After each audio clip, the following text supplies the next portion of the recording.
빅데이터 분석을 통해 지난 한 주 동안의 이슈를 살펴보는 이슈콕 시간입니다. 이번 주에는 김경수 경남지사의 특검 소환 소식이 가장 뜨거운 이슈였네요. 이지선 기자가 전해드립니다. 이번 주 인터넷과 SNS에서 가장 많이 언급된 뉴스는 특검의 김경수 경남지사 소환 조사 소식이었습니다. 이번 주에만 2차례 소환됐는데 그제는 드루킹과의 대질 조사까지 진행되면서 관심을 모았습니다. 지난 월요일 처음 조사를 받은 김 지사는 18시간의 조사를 마친 뒤 피곤한 모습 속에서도 자신감을 내비쳤었죠. 유력한 증거나 이런 걸 확인했다고 생각하지 않습니다. 목요일 2차 조사에서 드루킹과 대질 조사를 받은 뒤에도 김 지사는 인사청탁을 주고받은 적이 없고 킹크랩 시연도 본 적이 없다며 결백하다는 입장을 고수했습니다. 이제는 특검이 어떤 정치적 고려도 없이 공정한 답을 내놓을 차례라고 생각합니다.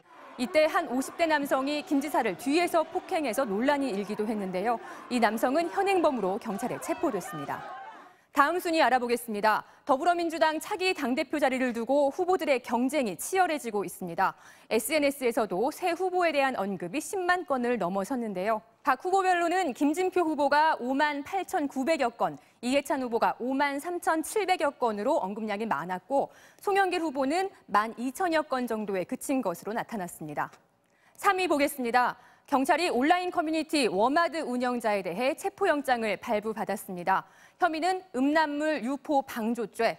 워마드 게시판에 올라온 남자 목욕탕 몰카 사진을 삭제하지 않고 그대로 둔 혐의인데요.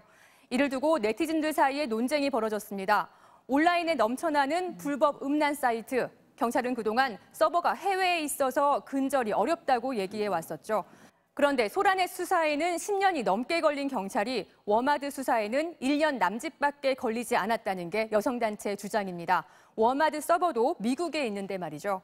여성단체들은 어제 기자회견을 열고 불법 음란 사이트의 진짜 방조자는 경찰이라며 성차별 없는 공정한 수사를 요구했습니다. 6위부터 10위 살펴보겠습니다. 양승태 전 대법원장 시절 재판 거래 의혹에 대한 검찰 수사가 한창 진행 중인 만큼 김기춘 전 청와대 비서실장의 검찰 소환 불응에 대한 언급량이 6위에 전현직 대법관에 대한 압수수색 영장이 무더기로 기각된 내용이 8위에 올랐습니다. 그리고 어제 나온 뉴스죠. 북한산 석탄이 러시아산으로 둔갑해 국내에 반입된 사실이 확인되면서 하루 만에 언급량 10위에 올랐습니다. 국내 수입업체 3곳이 지난해 7차례에 걸쳐 3만 5천 톤의 북한산 석탄을 국내에 들여온 사실이 드러났습니다. 이 중에 4번은 유엔 안보리가 대북 제재를 결의한 이후에 이뤄졌는데요. 외교 문제로까지 비화될 수 있는데도 불법을 감행한 건 돈 때문이었습니다. 거래 가격이 하락하여 국내 반입 시 매매 차익이 커졌기 때문에 관세청은 이들을 밀수입 혐의로 검찰에 송치했습니다.